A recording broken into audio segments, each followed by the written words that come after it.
After months of political campaigns and an overwhelming vote on the floor of both the National Assembly and the Senate, it was clear that the country was ready to make sweeping changes to its 10-year-old constitution. Petitions against the changes, however, stood in the way of that process.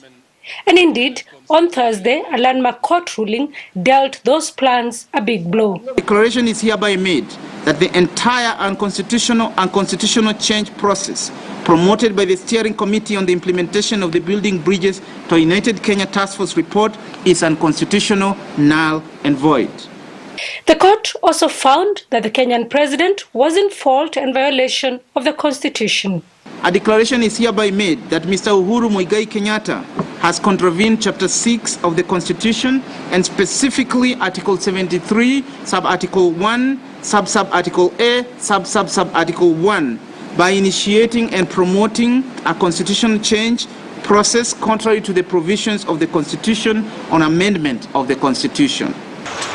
On the streets of the capital, Nairobi, opinion differs on that judgment and what next. BBI was a burden to Kenyans, and people could not see it at the end of the day. Like adding 70 constituencies, there's a budget which needs to be catered for by Kenyans through taxes and such like. And with the way life is now, I think Kenyans could not be able to shoulder that. I think the court did what was expected by the court, and that is delivery of justice. It did nothing more, nothing less than what the common man, that is the common Kenyan, expected. Because with the BBI, we are going to see an increase in political positions. Yet the country's economy is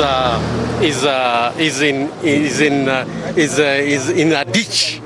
Hiyo ni maoni ya judges, lakini sisi tunaenda na president na tunaenda na prime minister. Kenya anatuambia twende, hivyo ndio tutafanya. While campaigning for a change of the constitution, both President Uhuru Kenyatta and former Prime Minister Raila Odinga insisted that the changes would have stopped the cycle of electoral violence in the country by ending the current winner-take-all electoral system. With the appeal, the country is in a race against time to hold a referendum by July this year ahead of elections in August next year. Sarah Kimani, SABC News in Nairobi, Kenya.